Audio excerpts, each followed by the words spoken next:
As you know, programs are made up of multiple statements and each statement is made up of multiple tokens. तो अब तुम tokens और उसके types को in detail में जानोगे. तो tokens is a set of valid characters used for writing a statement in Java program. In other words, you can say that Java statement comprises a number of tokens. They are the smallest elements of the program identified by the compiler. यानी कि token is a collection of characters that make sense to the compiler. So token is defined as each individual component of Java program that carries some meaning and takes active part in program execution. तो tokens के भी बहुत सारे types होते हैं. So different types of tokens are literals, identifiers, assignment, operators, punctuators, separators, and keywords. Literals. They are equivalent to constants in mathematics. Literals का value fix होता है और ये चेंज नहीं होता और इसे कांस्टेंट भी कहते हैं.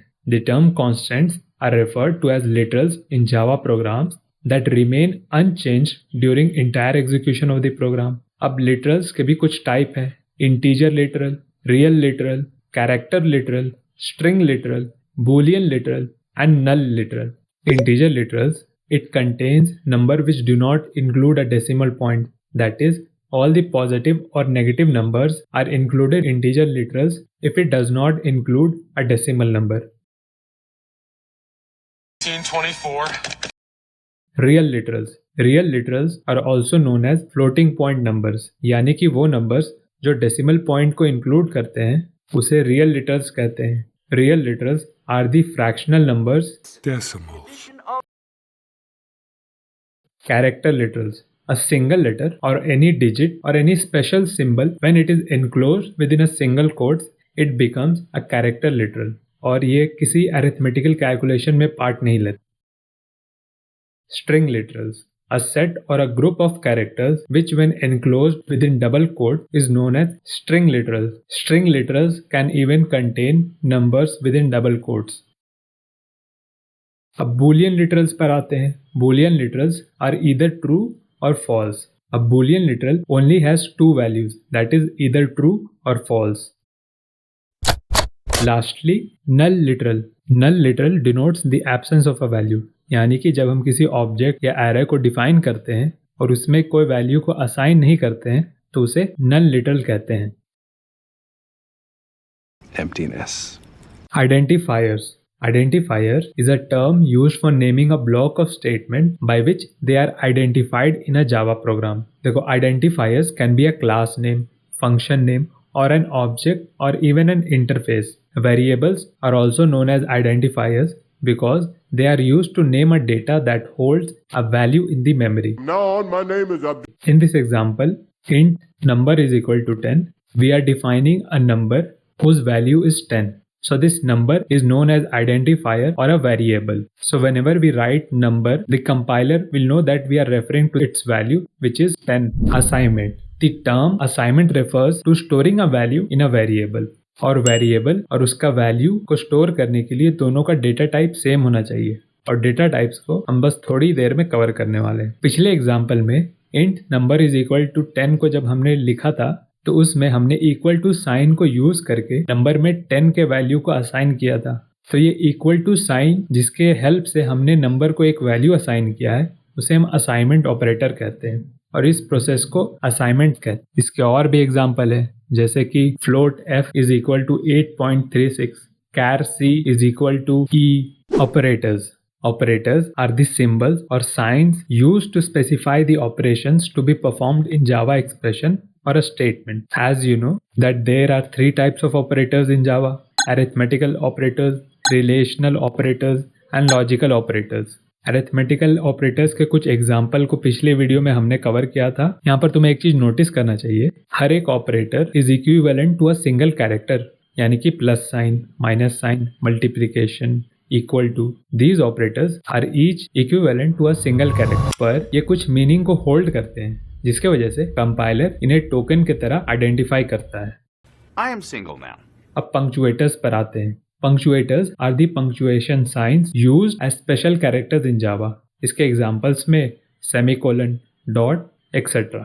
इसी तरह सेपरेटर्स भी हैं. They are special characters which are used to separate the variables or the characters. इसके एग्जाम्पल में कॉमा, ब्रैकेट्स, कर्ली ब्रेसेस। पिछले वीडियो में मैंने तुम्हें एक्सप्लेन किया था कि किस तरह से जावा ब्रेसेस को यूज करके प्रोग्राम को ऑर्गेनाइज करता है। अब कीवर्ड्स पर आते हैं। Keywords are the reserved words which are preserved by the system and carry special meaning for the system compiler.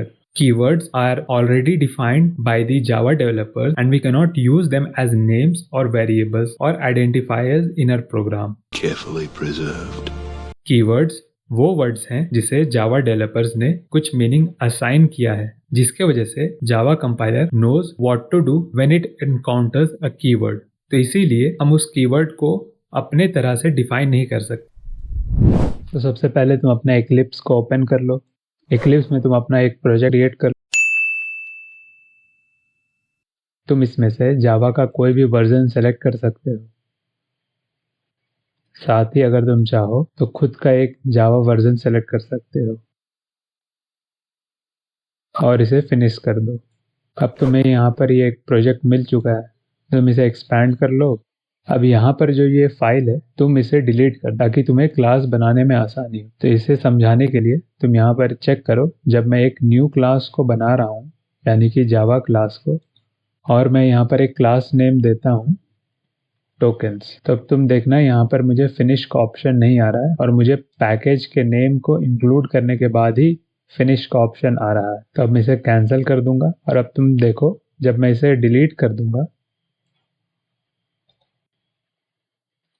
फिर एक नए क्लास को बनाओगे तो यहाँ पर तुम नोटिस करोगे तुम डायरेक्टली अपने क्लास को क्रिएट कर सकते हो बिना पैकेज नेम के। तो जावा एक डिफॉल्ट पैकेज तुम्हें अलॉट कर देता है। अब इसमें मेन टाइप करो, फिर कंट्रोल प्लस स्पेस को क्लिक करो और एंटर दबा दो।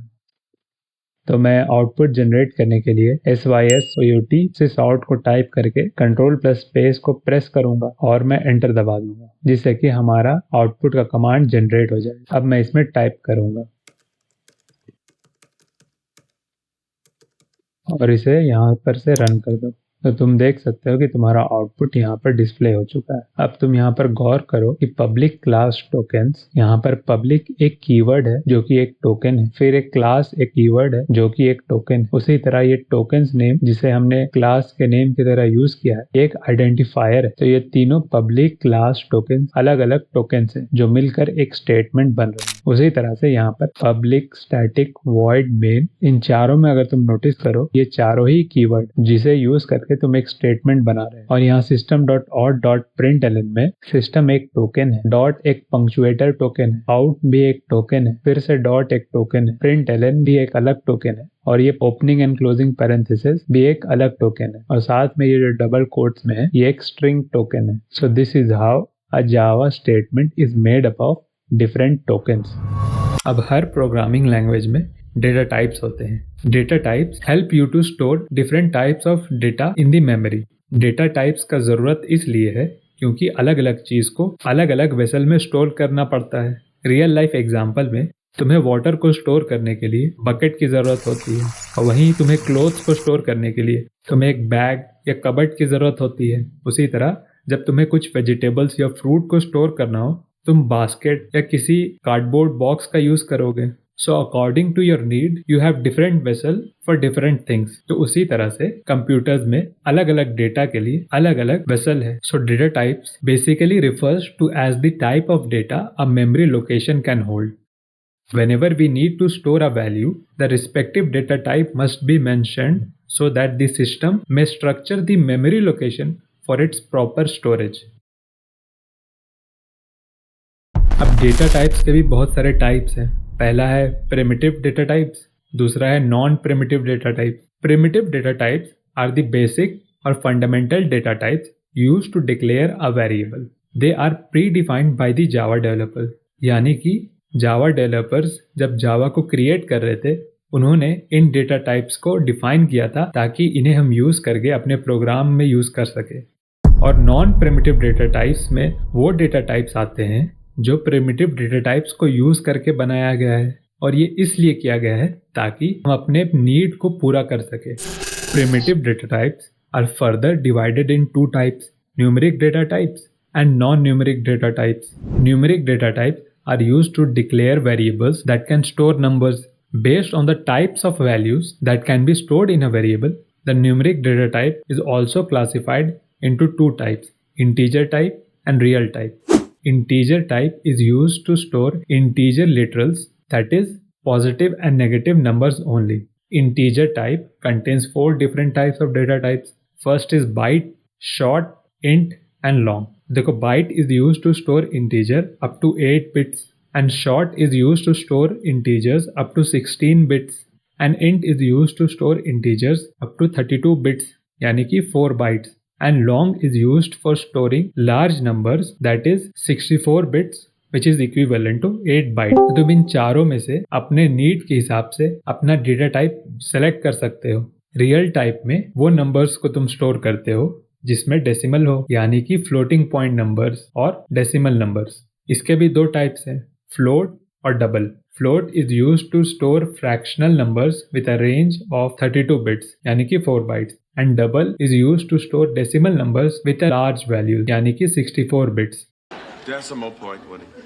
Non-numeric data types, they deal with the character or a set of characters that make sense.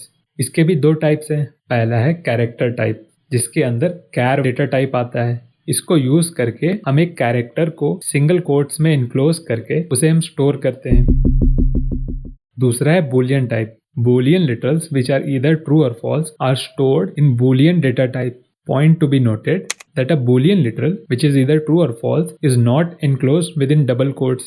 Non-primitive data types. As you know that non-primitive data types are derived from primitive data types. इसका मतलब ये हुआ कि बहुत सारे primitive data types को use करके non-primitive data type बनाया गया है. That's why I brought you together. इसीलिए नॉन प्रिमिटिव डेटा टाइप को कॉम्पोजिट डेटा टाइप्स भी कहते हैं. इसके एग्जांपल्स में है array, class, interface, string etcetera. अब स्ट्रिंग को हम बहुत ज़्यादा ही यूज़ करेंगे क्योंकि ये हमारे काम को आसान करता है. String is a set of collections enclosed with in double quotes. तो अगर हम किसी वेरिएबल में स्ट्रिंग लिटरल को स्टोर करना चाहते हैं तो उसे हमें स्ट्रिंग डेटा टाइप से डिफाइन करना होगा. तब जाकर हम उसमें कोई सेंटेंस या कोई भी स्टेटमेंट को डबल कोट्स के अंदर स्टोर कर सकते हैं. तो अब ब्लूजे में तुम एक न्यू क्लास को क्रिएट करो. अब इसके क्लास के नाम को टाइप करो. इसे ओपन करने के बाद तुम सेलेक्ट ऑल करो और इसे डिलीट कर दो. अब यहाँ पर तुम अपने क्लास को डिफाइन करो, पब्लिक क्लास डेटा टाइप्स, और अपने मेन मेथड को डिफाइन करो, public static void main string arguments opening and closing braces. Java के प्रोग्राम को लिखने के लिए ये दो स्टेटमेंट्स नेसेसरी है, यानी कि क्लास को डिफाइन करना और उसके मेन मेथड को डिफाइन करना. ये हर प्रोग्राम और हर क्वेश्चन के लिए कॉमन है, तो इसे मेमोराइज करने में ज़्यादा फायदा है. 4 different types of numeric data types are byte, दूसरा है शॉर्ट, तीसरा है इंटीजर और चौथा है लॉन्ग. तब मैं प्रिंट करने के लिए system.out.print को टाइप करूंगा. जब मैंने यहाँ पर सेमीकोलन को मिस किया तो ब्लूजे ने बिना कंपाइल किए ही मुझे यहाँ पर बता दिया कि यहाँ पर एक एरर है. तुम देख सकते हो कि IDE यूज़ करने से बहुत सारे फायदे हैं. इसी तरह मैं चारों नंबर को प्रिंट कर दूंगा. तुम इसे कॉपी करके पेस्ट कर सकते हो. तो जब भी हम जावा में प्रिंट करते हैं तो हम मल्टीपल स्टेटमेंट्स को एक साथ प्रिंट कर सकते हैं. तो अभी मैं हर वैल्यू को प्रिंट करने से पहले उसके वेरिएबल नेम को प्रिंट कर रहा हूँ ताकि हमें समझने में आसानी हो. और यहाँ पर इन दोनों स्टेटमेंट्स को प्लस से ज्वाइन कर दो. तो plus sign act as a concatenation operator over here. Object oriented program के प्रिंसिपल में पॉलीमॉर्फिज्म को कवर किया था, जिसमें मैंने बताया था एक ही मेथड या एक ही कोड को यूज करके अलग अलग टास्क को परफॉर्म करने को पॉलीमॉर्फिज्म कहते हैं. तो जिस तरह से हम प्लस ऑपरेटर को यूज करके दो नंबर्स को ऐड कर सकते हैं, उसी तरह से प्लस को यूज करके हम दो स्टेटमेंट को कॉन्कैटिनेट कर रहे हैं. तो ये एक पॉलीमॉर्फिज्म का एग्जाम्पल है. तो अब इसे एग्जीक्यूट करने के लिए मैं यहाँ पर इसे कंपाइल करूंगा. तुम देख सकते हो कि यहाँ पर कोई सिंटैक्स एरर नहीं है. अब मैं यहाँ पर आकर डेटा टाइप्स के क्लास को रन करूंगा। किस वेरिएबल में कौन सा वैल्यू स्टोर है तुम यहाँ पर से देख सकते हो। तो अब इस क्वेश्चन को आंसर करते हैं कि एक नंबर को स्टोर करने के लिए 4 different types of data types क्यों हैं। देखो ये चारों बाइट, शॉर्ट, इंट, लॉन्ग का रेंज अलग अलग है। यानी कि बाइट में हम छोटे नंबर ही स्टोर कर सकते हैं, और शॉर्ट में उससे बड़े नंबर्स, और इंटीजर में उससे भी बड़े नंबर्स। और जब हमें बहुत ज्यादा लार्ज नंबर को स्टोर करना होता है तो हम लॉन्ग को यूज करते हैं। अब मैं इसे कंपाइल कर दूंगा। अब तुम यहाँ पर नोटिस करो ये लॉन्ग में स्टोर नहीं हो पा रहा, क्योंकि ये जो मैंने वैल्यू को इनपुट किया है ये जावा ने इसे बाय डिफॉल्ट इंटीजर की तरह ट्रीट किया है। तो इसे लॉन्ग में कन्वर्ट करने के लिए मैं सिंपली इसके एंड में एक कैपिटल एल को टाइप कर दूंगा और अब इसे कंपाइल करूंगा। अब तुम देख सकते हो कि यहाँ पर हमारा एरर तो चला गया है, पर अब हमें एक नया एरर मिला। तो it says incompatible type possible lossy conversion from int to byte. यानी कि जैसा कि मैंने अभी तुम्हें बताया, जावा हर एक नंबर को बाय डिफॉल्ट इंटीजर की तरह ट्रीट करता है। यानी कि ये 250, 2500 और ये इंटीजर में जो नंबर स्टोर है, ये तीनों को जावा इंटीजर की तरह ट्रीट कर रहा है। तो अब इसे मैं बाइट में कन्वर्ट करने के लिए ब्रैकेट्स देकर यहाँ पर बाइट टाइप कर दूंगा, फिर मैं इसे कंपाइल करूंगा। तो अब हमें कोई एरर नहीं मिल रहा है। तुम इस आउटपुट में देख सकते हो कि हमारे पहले वेरिएबल का वैल्यू कुछ और ही आ रहा है। तुम इस टेबल से देख सकते हो कि बाइट का साइज -128 to 127 है, पर हमने उस रेंज से ज्यादा बाइट में स्टोर करने की कोशिश की है, तो हमारा जो डेटा है वो लॉस हो गया है। इसलिए हमें कुछ और वैल्यू देखने को मिल रहा है। तो अगर मैं अपने कोड पर इसके वैल्यू को घटा दूं, 127 कर दूं, और अब मैं इसे कंपाइल करूं और इसे फिर से मैं एग्जीक्यूट करूं, तो तुम देख सकते हो कि अब नंबर 1 यानी कि पहले वेरिएबल में उसका वैल्यू स्टोर हो चुका है। इसी तरह मैं शॉर्ट में उसके रेंज से ज़्यादा का वैल्यू उसमें स्टोर करने की कोशिश की और मैं उसे कंपाइल कर रहा हूँ, तो कंपाइलर हमें एक एरर दे रहा है कि यहाँ पर हमारा डेटा लॉस हो सकता है। अब मैं कंपाइलर को यहाँ पर इस वैल्यू को स्टोर करने के लिए फोर्स करूँ, तो मैं सिंपली यहाँ पर ब्रेसेस में मैं शॉर्ट को टाइप कर दूंगा और इसे कंपाइल कर दूंगा और फिर मैं इसे एग्जीक्यूट करूंगा। सेकेंड वेरिएबल में हमारा डेटा लॉस हो गया है। तो इसीलिए इंटीजर के 4 टाइप्स है, बाइट, शॉर्ट, इंटीजर और लॉन्ग। ये चारों अलग अलग साइज के डेटा को स्टोर करने के लिए यूज होता है। तुम डेसिमल नंबर्स को स्टोर करने के लिए फ्लोट डेटा टाइप का यूज करते हैं।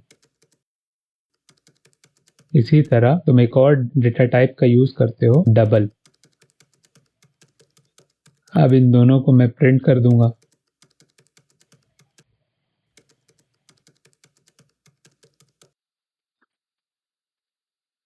फ्लोट में जब हमने डेसिमल नंबर को स्टोर करने की कोशिश की तो जावा हमें एक एरर बता रहा है, यानी कि possible loss of data when converting from double two float. इसका मतलब ये हुआ कि जिस तरह से जावा नंबर को बाय डिफॉल्ट इंटीजर की तरह ट्रीट करता है, उसी तरह जावा बाय डिफॉल्ट किसी भी डेसिमल वैल्यू को डबल की तरह ट्रीट करता है। तो जब हम उसे फ्लोट में स्टोर कर रहे हैं तो उसमें हम एफ को इंक्लूड कर देंगे ताकि जावा उसे फ्लोट की तरह ट्रीट करे।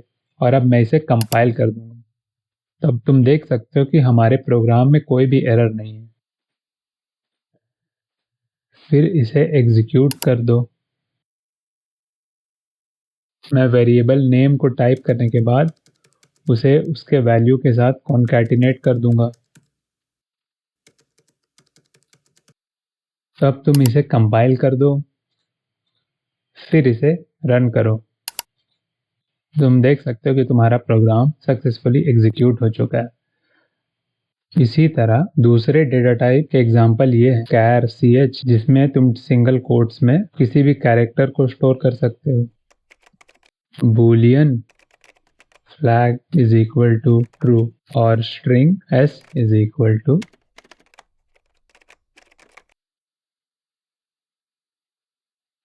अब इन सभी को तुम यहाँ पर प्रिंट कर दो।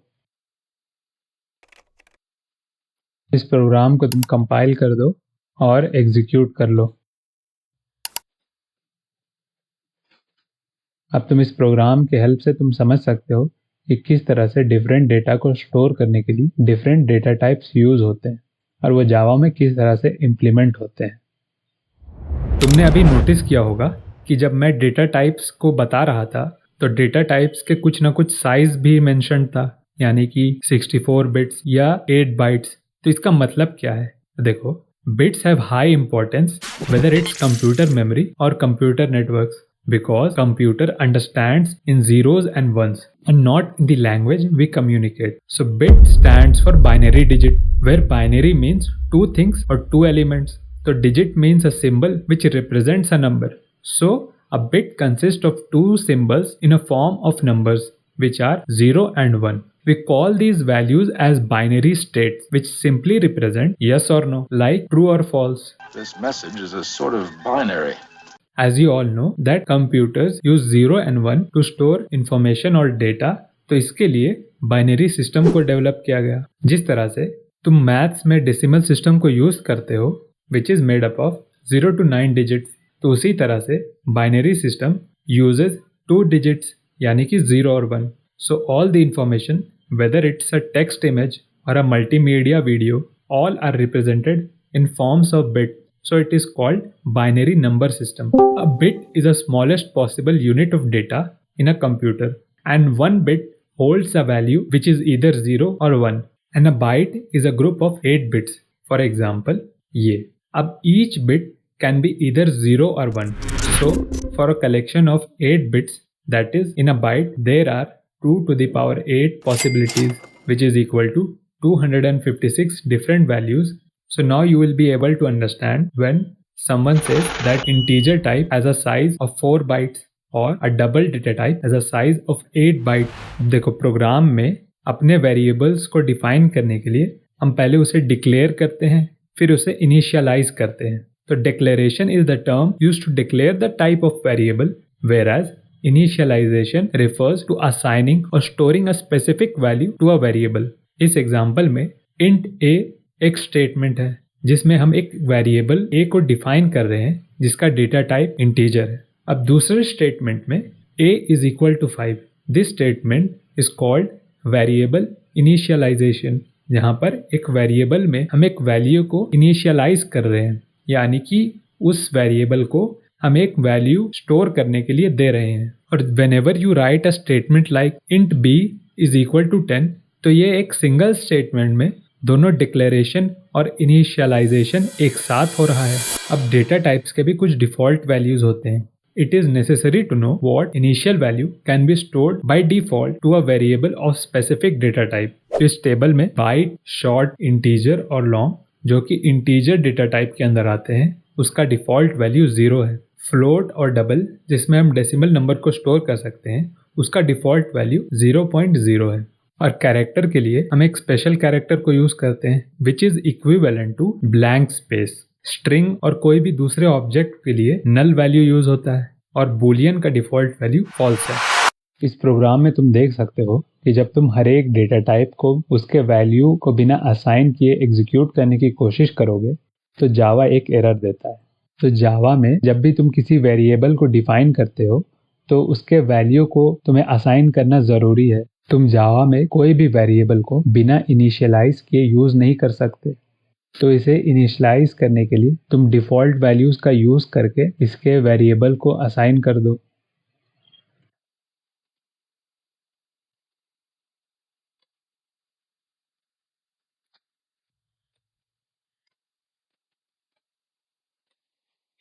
तो अब जब तुमने हर एक डेटा टाइप को उसके डिफ़ॉल्ट वैल्यू से इनिशियलाइज कर चुके हो तो तुम उसे कंपाइल करो और इसे एग्जीक्यूट करो ताकि तुम इसके आउटपुट को देख सको. तो अब तुम देख सकते हो बाइट, शॉर्ट, इंटीजर, लॉन्ग चारों का डिफ़ॉल्ट वैल्यू 0 है. फिर फ्लोट और डबल का 0.0 और कैरेक्टर के लिए जावा इस सिंबल को ब्लैंक स्पेस की तरह ट्रीट करता है. और बूलियन का डिफ़ॉल्ट वैल्यू फॉल्स है. उसी तरह स्ट्रिंग का डिफ़ॉल्ट वैल्यू नल है. अब इस सेम प्रोग्राम को एक्लिप्स में प्रिंट करने के लिए सिंपली इसे यहाँ से कॉपी कर लो और यहाँ पर एक न्यू क्लास को डिक्लेयर करो. अब तुम यहाँ पर अपने कोड को पेस्ट कर दो और इसे सेव कर दो. अब तुम यहाँ पर से इसे एग्जीक्यूट कर लो. तुम यहाँ पर नोटिस कर सकते हो कि कैरेक्टर का डिफ़ॉल्ट वैल्यू ब्लैंक स्पेस को जावा कंपाइलर ने प्रिंट किया है. So now you are able to define a variable and initialize a value to it. But there are two different type of initialization. First is static initialization और दूसरा dynamic initialization. Static initialisation तब होता है जब तुम किसी variable को directly उसका वैल्यू असाइन कर दो बिफोर कंपाइल टाइम, यानी कि जब तुम एक असाइनमेंट ऑपरेटर की इक्वल टू को यूज करके एक वेरिएबल में डेटा को असाइन कर दो स्टोर करने के लिए, तो उसे स्टैटिक इनिशियलाइजेशन कहते हैं। डायनेमिक इनिशियलाइजेशन उसे कहते हैं जब एक वेरिएबल का वैल्यू रन टाइम में डिसाइड होता है। एग्जाम्पल के लिए, जब sum is equal to a plus b को डिफाइन करते हो तो अभी सम का वैल्यू डिसाइड नहीं हुआ है, लेकिन जब तुम्हारा प्रोग्राम एग्जीक्यूट होगा तब कंपाइलर a प्लस बी को ऐड करके उसे सम में स्टोर कर देगा। तो जब किसी वेरिएबल का वैल्यू रन टाइम में डिसाइड होता है तो उसे डायनेमिक इनिशियलाइजेशन कहते हैं। तो अब डिक्लेरेशन और इनिशियलाइजेशन को एग्जांपल से समझने के लिए तुम एक न्यू क्लास को क्रिएट करो। इस क्लास का नाम तुम अपने हिसाब से कुछ भी दे सकते हो। मैं इसे बेसिक देता हूँ, फिर मैं इसे ओपन करूँगा। अब सेम रूटीन को फॉलो करते हुए मैं क्लास को डिफाइन कर रहा हूँ। फिर मैं सिमिलरली मेन मेथड को टाइप करूँगा। तो अब मैं यहाँ पर एक वेरिएबल को डिफाइन कर रहा हूँ, इंट a। तो इस तरह से जब तुम टाइप करते हो तो ये डिक्लेरेशन कहलाता है। और जब मैं a इज इक्वल टू कुछ भी वैल्यू इसमें असाइन कर दूं तो ये इसका इनिशियलाइजेशन कहलाता है। अब इसको प्रिंट करने के लिए तुम सिंपली system.out.println में इसे प्रिंट कर दो। तुम्हारा आउटपुट 15 स्क्रीन पे विजिबल है। अब मैं डिक्लेरेशन और इनिशियलाइजेशन को एक ही स्टेप में कंबाइन कर सकता हूँ। इसका एग्जाम्पल ये रहा, int b is equal to 54। इसी तरह इनिशियलाइजेशन के भी दो टाइप्स होते हैं, एक है स्टैटिक और दूसरा है डायनेमिक। तो स्टैटिक इनिशियलाइजेशन का एग्जाम्पल तुम्हारे सामने ये रहा, a इज इक्वल टू 15 और b इज इक्वल टू 54, यानी कि कंपाइल टाइम से पहले ही तुमने इसके वैल्यू को यहाँ पर असाइन कर दिया। डायनेमिक इनिशियलाइजेशन का एग्जाम्पल तुम ये ले लो, int sum is equal to a plus B. तो अभी सम में इसका वैल्यू स्टोर नहीं है। मैंने यहाँ पर इसके सम के वैल्यू को प्रिंट किया है, साथ ही इसके साथ एक स्टेटमेंट सम को कॉन्कैटिनेट किया है। अब मैं इसे कंपाइल करके एग्जीक्यूट करता हूँ। जावा के कंपाइलर ने a और b को ऐड करके सम में स्टोर कर दिया है। तो इस तरह के स्टेटमेंट जिनका वैल्यू रन टाइम में डिसाइड हो उसे डायनेमिक इनिशियलाइजेशन कहते हैं। इसके और भी एग्जाम्पल है।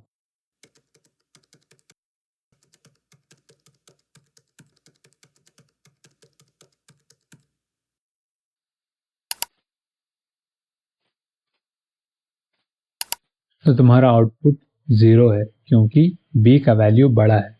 अब मैं इसे इंटरचेंज कर दूं, यानी कि b डिवाइडेड बाय a, और अब मैं इसे कंपाइल करके रन करता हूं। तुम्हें तुम्हारा क्वेश्चन मिल चुका है जो कि 3 है, लेकिन तुम एक चीज नोटिस करो कि तुमने यहाँ पर डबल डेटा टाइप को यूज किया है। तो b डिवाइडेड बाय a दोनों इंटीजर में है, लेकिन जब तुम इसे डबल में स्टोर कर रहे हो तो तुम जावा कंपाइलर इंटीजर को डबल में कन्वर्ट करके ऑटोमेटिकली स्टोर कर दिया है। ये इसलिए जावा कंपाइलर ने ऑटोमेटिकली इसे कन्वर्ट किया है क्योंकि डबल का साइज बड़ा है और इंटीजर का साइज छोटा है। छोटे वैल्यू को बड़े वेसल में आसानी से डाला जा सकता है, इसलिए जावा ने ऑटोमेटिकली इंटीजर को डबल में कन्वर्ट करके उसे स्टोर कर दिया। इसे इम्प्लिसिट टाइप कन्वर्जन भी कहते हैं।